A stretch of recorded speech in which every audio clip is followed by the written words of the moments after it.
देखिए विपक्ष की बात चली है तो वो लोग तो कह रहे हैं भाई इस्तीफे भर से तो वो खुश नहीं होंगे, जाहिर सी बात है। वो कह रहे हैं छोटी मछलियां जो हैं अभी तो यही आई हैं।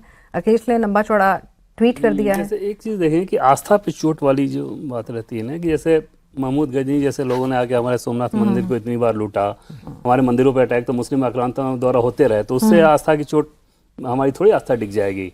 मान लीजिए एक व्यवस्था थी, उसमें कुछ लोगों ने अगर कुछ धन इधर उधर हेरफेर कर लिया तो उससे हमारी आस्था टिक जाएगी, सवाल ही नहीं पैदा होता उसका तो दूर दूर तक नहीं। हाँ, नहीं, मंदिर में जो चोरी हुई है इसमें राम का दोष तो नहीं है ना, ना मंदिर का दोष है। एक व्यवस्था है जो कि उस व्यवस्था को ठीक तरीके से करना, व्यवस्था के ऊपर जो सवालिया निशान है उसका उत्तर व्यवस्था को देना पड़ेगा। और पॉलिटिकली अगर आप देखें तो अभी आप इश्यूज को देखें तो जितने वामपंथी सोच वाले व्यक्ति हैं जो कि ईश्वर को ही नहीं मानते, उन्हें भी राम मंदिर, या जिनको राम मंदिर को लेकर हमेशा ऐतराज रहता था, वो सबसे ज्यादा इसमें अलर्ट नजर आ रहे हैं कि भाई ये ऐसा कैसे हो गया, इस तरह की चीजें कैसे होगी। उस तरह के दल बहुत ज्यादा नजर आ रहे हैं। विपक्ष को मौका ही कम मिलता है। हाँ, इसमें तो मिल गया है राम मंदिर पे, कम से कम बोल तो रहे हैं राम मंदिर पे।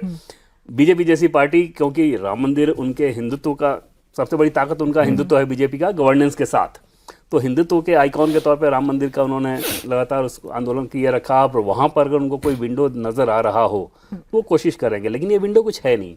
जैसे जिस भी व्यक्ति को, जो हिंदू सनातन धर्म वाले मानने वाले लोग हैं, अगर उनके आस्था पे इस व्यवस्था को लेकर चोट पहुंची कि ये व्यवस्था ठीक नहीं थी, तो उसको लेकर वो क्या ऐसे हो जाएंगे कि अच्छा इसके चलते तो अब मुझे उन दलों के पास जाना है जो कि जिनके लिए ये कभी इशू ही नहीं था। हाँ, वही मैंने बात को रखा, ये तो नहीं करेंगे ना वो। तो पॉलिटिकली इसमें कहीं से कुछ ऐसा नहीं होने जा रहा है कि इसका कोई राजनीतिक तौर पे दूसरी पार्टियां इस्तेमाल कर लेंगी।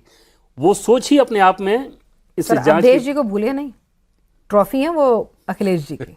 नहीं, लेकिन उनको भी पता है कि उनको भी पता है कि भाई अयोध्या की सीट पे अगर कास्ट पे जाएगा, जैसे मैंने आपको कहा कि बीजेपी की ताकत हिंदुत्व वाली है, अगर हिंदुत्व के इमोशन को किसी प्रकार से वो चोट पहुंचाने में सफल हो पाए और कास्ट पे चला जाए मामला, तो वो अपोजिशन की जीत होगी। वही कोशिश वो इस मामले में भी करते नजर आ रहे हैं। अभी थोड़े दिन बाद जो आरोपी है उनकी कास्ट भी वो आइडेंटिफाई करना शुरू कर देंगे, कोई बड़ी बात नहीं होगी, है ना। नहीं, उसमें तो समाजवादी के रिश्तेदार ज्यादा निकलेंगे चोर।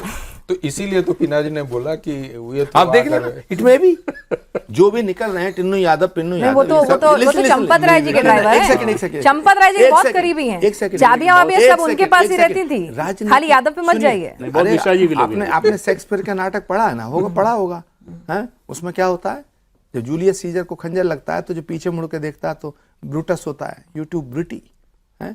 तो कौन कहाँ है, क्यों है, काम कहाँ कर रहा है, लूट कहाँ रहा है, संबंध किससे, इसके बारे में कुछ नहीं कहा जा सकता। ये मेरा एक विचार है। और विचार उस संबंध पे क्या है कि जो चंपत राय जी के ड्राइवर हैं, मुख्य कर्ता धर्ता के तौर पे जो सबसे ज्यादा मामले में आ रहे हैं। मैं चंपत राय जी को क्लीन चिट नहीं दे रहा हूं और ना मैं उनके गले में फंदा डाल रहा हूं। जो परिस्थितियां हैं, जो सरकमस्टेंसेस हैं, वो खुद एविडेंस बनकर खड़े हैं। जवाब ट्रस्ट को देना है, हमें नहीं देना है। हम तो उसका एक निष्पक्षता के साथ में एक विश्लेषण कर रहे हैं, एनालिसिस कर रहे हैं कि व्हाट इज एग्जैक्टली, मतलब जो हुआ है उसकी बात कर रहे हैं। मैं ये कह रहा हूं कि आप यदि इस्तीफे नहीं देंगे, जैसा आपको अभी 1 दिन 2 दिन 3 दिन 4 दिन 5 दिन 7 दिन ये नुकसान होता चला गया, अगर ये पहले दिन हो जाता, जैसा आपने कहा, जैसा आप मान रहे हैं, पहले दिन हो जाता तो लगता कि हाँ भाई ठीक है, हमारे ऊपर सवालिया निशान लगा है, हम अलग हट जाते हैं। फिर ये चर्चा इतनी दिन चलती नहीं। आप जांच करिएगा तो विपक्ष को मुद्दा दिया किसने? आपने दिया। यू आर रिस्पॉन्सिबल, आप जिम्मेदार हैं, इस जिम्मेदारी से बच नहीं सकते हैं। अब सवाल उठता दूसरा कि जब जांच हो रही है उसमें ये लोग पकड़े जाएंगे, कुछ और लोग पकड़े गए हैं, कुछ और पकड़े जाएंगे, फिर ये जिसे कहेंगे वो पकड़ा जाएगा, फिर वो जिसे कहेगा वो पकड़ा जाएगा। ये तो बहुत बड़ा कुनबा चोरों का। इसमें 1-2 व्यक्ति मुखिया कौन है, यही तो सवाल है। ये तो जांच कमेटी बताएगी। अच्छा, आप चंपत राय जी के बारे में आप जिक्र कर रहे थे। चंपत राय जी, अनिल मिश्रा जी, इनको आप पर्सनली जानते हैं, मुलाकातें हुई हैं आपकी, कुछ उनकी पर्सनालिटी के बारे में बता सकेंगे हमें? नहीं, मैं चंपत राय जी से सिर्फ एक ही बार मिला हूँ। श्री राम जन्मभूमि का जब प्राण प्रतिष्ठा समारोह था उसमें मैं मिला हूँ। मैं उनके विषय में सुनता जरूर हूँ कि वो बहुत ही समर्पित कार्यकर्ता रहे हैं।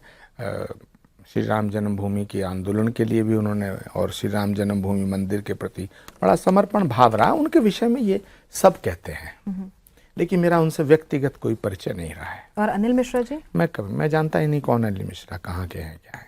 आई don't know about. Gopal ji को भी नहीं? No, I don't know about. मैं बस भगवान राम को नमन करता हूँ और राम के नाम पर जो बात करता है, जो राम का समर्थन करता है, जो राम की जय जयकार करता है, मैं उसे राष्ट्रभक्त मानता हूं। क्योंकि मैं ऐसा मानता हूं कि राम के बिना इस राष्ट्र की कल्पना भी नहीं की जा सकती। और इसी कांग्रेस से दूरी होने का कारण भी यही था। उस पर समझौता नहीं किया जा सकता है। नफा नुकसान, जीत हार, एमएलए एमपी, राज्यसभा लोकसभा, ये एक पल्ले में। राष्ट्र और राम पर समझौता नहीं किया जा सकता है। इसीलिए मैंने कहा ये मर्यादा पुरुषोत्तम भगवान राम का मंदिर है, जिन्होंने एक सवाल उठने पर अपनी प्रिय जानकी को भी वनगमन करा दिया था। अग्नि परीक्षा ली थी। वो जानते थे कि सीता निर्दोष है। बहुत से सवाल उठते हैं। अगर उस समय महिला आयोग होता तो भगवान राम को कटघरे में खड़ा कर दिया होता। तो उस राम के मंदिर में चोरी हुई है और राम के भक्तों पर ही उसके देखरेख की जिम्मेदारी थी। तो गलती हम विपक्ष की नहीं बता सकते। मैं ये कहना चाहता हूं। हाँ, विपक्ष अपना निशाना साधने के लिए बिल्कुल अपना धनुष बाण लेके खड़ा हो गया है।